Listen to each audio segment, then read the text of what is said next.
Hosiery association के साबिक chairman, बड़े सनतकार हैं, चौधरी सलामत अली साहब। मैं इनको बार बार दावत देता हूँ। अस्सलाम वालेकुम चौधरी सलामत अली साहब। अस्सलाम वालेकुम चौधरी सलामत अली साहब। क्या हाल है? मैं बिल्कुल ठीक हूँ। मेरे साथ हाजी हनीफ तैयब साहब बैठे हैं, कई सारी वजारतों के साबिक वफाकी वजीर रह चुके हैं, महकमों के, बड़ी गहरी नज़र रखते हैं। ये जो मैंने अभी सारा बयानिया बताया कि अब आके इंडस्ट्री फंस गई है और ऐसे पॉइंट पे फंस गई है जहाँ पे अगर यान और कॉटन नहीं होगा तो इंडस्ट्री को जो ऑर्डर्स मिले हुए हैं बाहर से वो ज़ाया हो जाएंगे। यही सूरत हाल है। फैसली भाई, ये बात किस्मती है हमारे मुल्क की कि बड़ी मुश्किल से हमारे पास इंटरनेशनल बायर जो है वो आए हैं और आर्डर जो है ट्रैक होने शुरू हो गए और स्टीम लाइन हो गए और शिपमेंटें जाना शुरू हो गई। जब सारी दुनिया में स्लंप जा रहा था, पाकिस्तान की एक्सपोर्ट इंक्रीज हुई। ये अल्लाह का बहुत करम था हमारे ऊपर। उसके बाद ये हुआ है कि कॉटन की शॉर्टेज जो है पाकिस्तान में, कॉटन की ग्रोइंग जो है वो कम हुई है। ठीक है। कॉटन ग्रोइंग एरिया जो है कॉटन का कम होता साल में आस्ता आस्ता वो कम हो गया जी। कॉटन की शॉर्टेज की वजह से इधर सट्टेबाज आ गए, इधर भी माफिया है, कॉटन माफिया। ये बड़ा एप्टमा जो है बहुत बड़ा माफिया है, शुगर से भी बड़ा माफिया है जी। और इन्होंने देखे जैसे ही ये खबर चली कि ईसी से अप्रूवल हो गई है, 4-5 हज़ार रुपया बैग जो है उसी वक्त डिक्रीज हो गया 1 घंटे के अंदर अंदर। ठीक है। और जैसे ही दोबारा इसकी अप्रूवल नहीं मिली कैबिनेट से तो 4-5 हज़ार रुपया बैग जो है उसका सट्टेबाजों ने सलामत साहब, इसका एक हल क्या ये है कि पाकिस्तान एक्सपोर्ट जो है कॉटन की और यान की उस पर पाबंदी लगा दे और इंपोर्ट के ऊपर ड्यूटीज खत्म कर दे? कहीं से भी आ रहा है, आप ड्यूटीज खत्म, सारे टैक्स खत्म, ताकि पाकिस्तानी इंडस्ट्री को एक बूस्ट मिले। आप समझते हैं ऐसा इकदाम होना चाहिए? आज तकरीबन Pakistan hosiery association, Pakistan power loom association, एप्टमा नहीं अबूमा और सियालकोट से हमारे दोस्त आए हुए थे, फैसलाबाद में चैम्बर, ये पावर लूम एसोसिएशन वाले, बेडशीट वाले, सभी एसोसिएशन ने आज मुतफिका तौर पे फैसला किया गवर्नमेंट को। ये कहा है कि यार्न की एक्सपोर्ट जो है उसके ऊपर फुल फॉर पाबंदी लगा दी जाए। गुड हो गया, ताकि मार्केट में यार्न की अवेलेबिलिटी जो है वो नहीं हो जाए। और इंपोर्ट जो है, इंपोर्ट के ऊपर तमाम किस्म की ड्यूटियां जो है वो खत्म कर दी जाए, ताकि हमारे पास जो ऑर्डर आए हुए हैं अगर ऑर्डर डिस्टर्ब हो गया तो दोबारा हमारे पास बायर नहीं आएंगे। इसलिए चले जबरदस्त मुतालबा किया। जो मैं बात कह रहा था वही बात आप भी कह रहे हैं। मैं आपकी तरफ वापस आता हूं। मेरे साथ इस वक्त मौजूद है फैजुल्लाह साहब, चेयरमैन है स्टैंडिंग कमेटी के रेवेन्यू के फाइनेंस के। फैज साहब, ये जो भी डिमांड आपने सुनी, जो आपने बात सुनी, वो बात मैं भी कह रहा था, हर कॉमन आदमी की समझ आएगी। हुकूमत जो है वो मसला हल करने की तरफ जा रही है, जो चौधरी सलामत अली साहब ने कहा?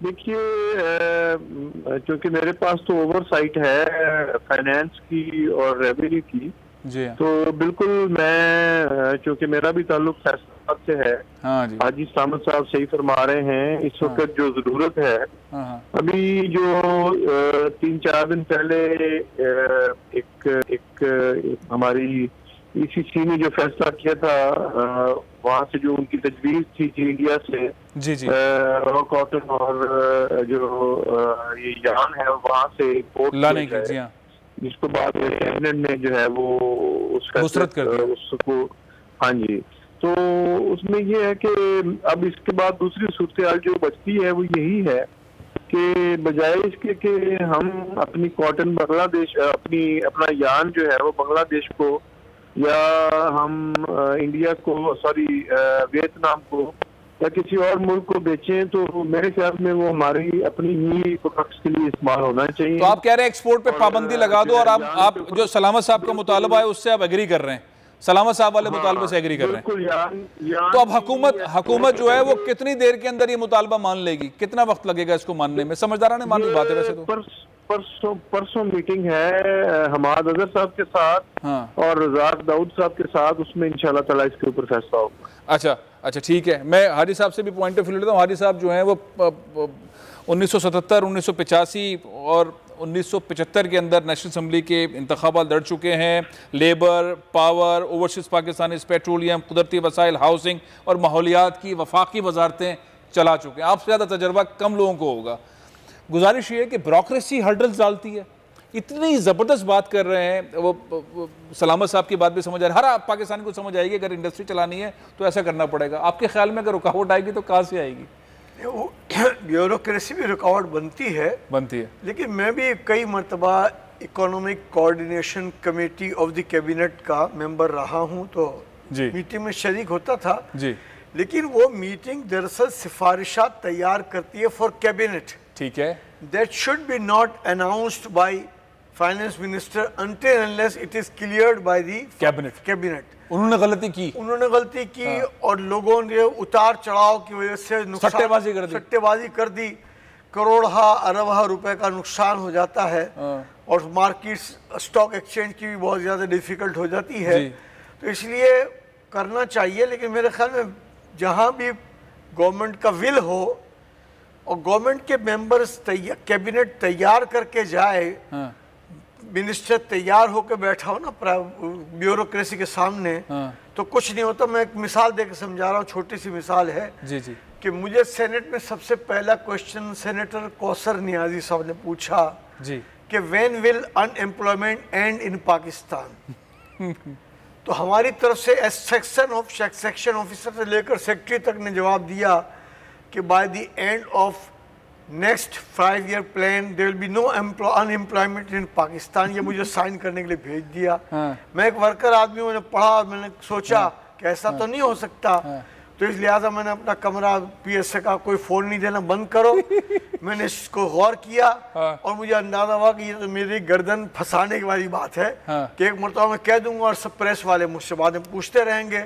मैंने एक जवाब तैयार किया जो नॉन कमिटेड जवाब था जी। और फिर मैंने सेक्रेटरी को कहा कि जिस आदमी ने साइन किए सेक्शन ऑफिसर से लेकर आप तक सबको आप कमेटी रूम में जमा करें, मैं आकर बात करना चाहता हूं। ठीक है। उनका अंदाजा ये था कि एक कराची से मौलवी कोई आया है, लेकिन उन्हें क्या मालूम था कि आप क्या हैं। लिहाजा मैंने खुद तिलावत की, मुख्तसर नात की और मैंने इनसे बामरे मजबूरी समझ लिया अंग्रेजी में बात शुरू की।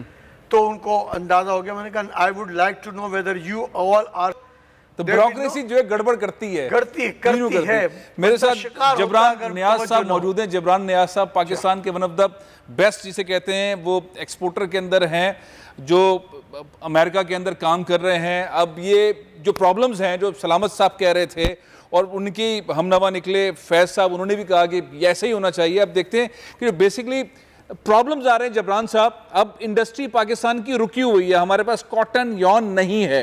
मुतालबा हो रहा है, आज प्रेस कॉन्फ्रेंस के अंदर मुतालबा हो गया, सलामत साहब ये कह रहे हैं और इत्तेफाक से फैजुल्लाह साहब भी फैसलाबाद की वो भी मुतालबा कर रहे हैं कि फौरी तौर पर ये इस पर पाबंदी लगाई जाए, एक्सपोर्ट नहीं हो और जो इंपोर्ट हो उसके ऊपर टैक्स और ड्यूटीज नहीं हो। आप क्या कहते हैं, कितनी मुश्किल में आप, आपके पास जो ऑर्डर्स हैं अमेरिका के, वो आप डिलीवर करने की पोजीशन में हैं, नहीं हैं, घबराए हुए हैं, मुतमईन हैं, क्या सूरत हाल है? जी देखें, इसमें मल्टीपल, पहला तो ये है कि जाहिर है कि मार्केट में यार्न की अवेलेबिलिटी के चैलेंजेस हैं पिछले 2 से 3 महीने से, और उससे जो यार्न हमें इजीली मिल जाता था वो इतनी आसानी से नहीं मिल रहा, और अब उसमें तकरीबन जो लोग पहले 60 डे का क्रेडिट ऑफर करते थे अब वो चाहते हैं कि बस उनको कैश पे परचेज कर लें या 30 डे पे परचेज कर लें। तो शॉर्टेज के भी चैलेंजेस हैं, लेकिन मैं बुनियादी तौर पे, उसूली तौर पे मुझे इस चीज़ का नुकसान है, लेकिन मैं ये नहीं कहूँगा कि एक्सपोर्ट बंद करें, क्योंकि जो यार्न एक्सपोर्टर है वो भी हमारी तरह एक डिफरेंट कमोडिटी का एक्सपोर्टर है। उसने किसी से कॉन्ट्रैक्ट्स साइन किए हुए हैं अगले 3 महीने के लिए। अच्छा। अगर हम उसका बिजनेस बंद कर देंगे तो वो 5 साल बाद कैसे बिजनेस करेगा, उसको फ्यूचर में बिजनेस कैसे मिलेगा? तो पाकिस्तान में बेचे ना, पाकिस्तान में जरूरत है, पाकिस्तान में बेचे। फिलहाल पाकिस्तानी इंडस्ट्री को जरूरत है, वो बाहर एक्सपोर्ट ना करें, पाकिस्तान को बेचे, पाकिस्तानी इंडस्ट्री को बेचे। तो अगर उनकी प्राइस में गैप है, अगर 2 या 3% का 5% का प्राइस गैप है, तो गवर्नमेंट को चाहिए कि उस गैप को ब्रिज करें। वो उनको एक टेबल पे यार्न एक्सपोर्टर्स को बिठाएं और एक टेबल पे जो है वो कमोडिटी एक्सपोर्टर्स को बिठाएं, क्योंकि दोनों पाकिस्तान में। इस पर फौरन जवाब ले लेता हूं। फैजुल्लाह साहब, ये बड़ा जबरदस्त पॉइंट दिया है जबरान साहब ने। अगर ये यार्न एक्सपोर्ट ना की जाए, पाबंदी ना लगाएं, आप टर्न कर दें, शिफ्ट कर दें पाकिस्तानी टेक्सटाइल इंडस्ट्री की तरफ, तो फिर तो जरूरत नहीं पड़ेगी इसके ऊपर पाबंदी लगाने की। क्या कहते हैं आप फैजुल्लाह साहब? ये जो बात कर रहे हैं, हाँ जी, भी इसके ऊपर मीटिंग्स हो चुकी हैं। हाँ जी। तो प्रॉब्लम ये है कि जब इस किस्म के हालात पैदा होते हैं, जैसे कि आप भी कह रहे थे, हाँ जी, तो जिनके पास इस वक्त यान मौजूद है उन्होंने स्टॉक कर दिया हुआ है, और सिर्फ एक दो दिन में यान की कीमतें इतनी ऊपर चली गई हैं कि आपके और एक्सपोर्टर्स के लिए नामुमकिन हो गया है काम को आगे चलाना। ठीक है। मेरे ख्याल में मैं तो बिल्कुल इस बात का हामी हूँ और ये समझता हूँ कि यान की इंपोर्ट पे ड्यूटी खत्म होनी चाहिए और यान की एक्सपोर्ट पे फिल वक्त जो है आपको कम से कम 3 से 4 महीने के लिए पाबंदी लगानी चाहिए। बिल्कुल ठीक है, बहुत बहुत शुक्रिया फैजुल्लाह साहब। बड़ी हुकूमत अगर पाबंदी लगा दे और सनतकारों की बात मान ले तो क्या बात है। मेरे साथ इस वक्त मौजूद हैं जावेद बलवानी साहब, बड़े सनतकार हैं, चीज़ों को बहुत ही गहरी नज़र से देखते हैं, सोल्यूशन के साथ देखते हैं। अस्सलाम वालेकुम जावेद भाई। वालेकुम अस्सलाम। ये कैसे मसले में अटक गए, फंस गए? एक्सपोर्ट बंद हो रही है, कम हो रही है, ऑर्डर्स पूरे नहीं हो रहे हैं, अभी जबरान साहब कह रहे हैं बड़ी मुश्किल में सूरत हाल। एक्सपोर्ट बंद करें यान की, कॉटन मस्कत के थ्रू ले लें, इंडिया की दुबई के थ्रू ले लें, क्या करें, क्या हल होना चाहिए इस मसले का? देखिए, बिस्मिल्लाहिर्रहमानिर्रहीम, ये फैजुल्ला कमुका साहब थे मेरे ख्याल पे। जी जी जी जी जी। फैजुल्ला कमुका साहब जो है, अल्लाह इनको तंदुरुस्ती और सेहत दे, आमीन। थे हाँ। और बड़े अच्छे आदमी हैं और हमेशा एक्सपोर्टर्स के लिए आवाज उठाते हैं और बाकायदा चल के एक्सपोर्टर्स के मसले हल कराते हैं। बहुत अच्छी बात है। हमेशा सच और हक की बात करते हैं, जो मुल्क की बेहतरी के अंदर जो बात हो वो। अब क्या करना चाहिए? अगर इनकी बात मान ली जाए तो मसला हल हो गया, अगर इनकी बात ना माने तो फिर? देखिए, मैं आपको एक बात बताऊं कि अक्टूबर के अंदर हमारी कॉमर्स के एडवाइजर से मीटिंग हुई थी जूम पे, जी जी, जिसमें पूरे पाकिस्तान से तमाम इंडस्ट्रियलिस्ट और इंडस्ट्रियल एसोसिएशन के लोग थे। उस वक्त हमने रज़ाक दाऊद साहब से कहा कि कॉटन की क्रॉप कम हुई है और आगे हमें डर लग रहा है कि कॉटन यहाँ नहीं मिलेगा, तो लिहाजा आप फॉरेन कॉटन की यहाँ से रेगुलेटरी ड्यूटी और ड्यूटी दोनों हटा दें। उन्होंने कहा अच्छा मैं करता हूँ कोशिश, और फिर इन्होंने रेगुलेटरी ड्यूटी हटाई और 2-3 दिन बाद फिर मीटिंग की। हमने बोला आपने ड्यूटी नहीं हटाई, उन्होंने बोला कि ड्यूटी हटाने के लिए हमको असेंबली में जाना पड़ेगा। ठीक है। तो हमने ये कहा कि आप असेंबली से करा लें, अगर असेंबली का प्रोसीजर लंबा है तो आप इसको ऑर्डिनेंस के थ्रू करें, फिर असेंबली से करा लें। ठीक है, ताकि फौरी काम हो सके। तो इन्होंने बोला अच्छा हम इसको देखते हैं। हमने उनको साथ में ये सजेशन दी कि और ऑप्शन ये है कि आप फॉरेन इंडिया से इंपोर्ट अलाउ कर दें, और ड्यूटी फ्री, क्योंकि इंडिया बाय रोड वो तो खत्म ही हो गई सर, इंडिया वाली दुकान बंद हो गई। अब ये बताइए तजवीज़ जो आई है, आप इससे एग्री करते हैं? एक्सपोर्ट बंद करें, आने वाले इंपोर्ट के ऊपर टैक्स और ड्यूटी खत्म करें? जावेद भाई देखिए, यान की एक्सपोर्ट बंद होनी चाहिए, जब तक बंद होनी चाहिए जब तक आपके यहाँ के लोकल इंडस्ट्री चल रही है। ठीक है, और इंपोर्ट के ऊपर टैक्स खत्म कर दें, और ड्यूटी जो है उसको फौरन खत्म करनी चाहिए इंपोर्ट पे, और कमर्शियल इंपोर्टर को भी अलाउ कर देना चाहिए।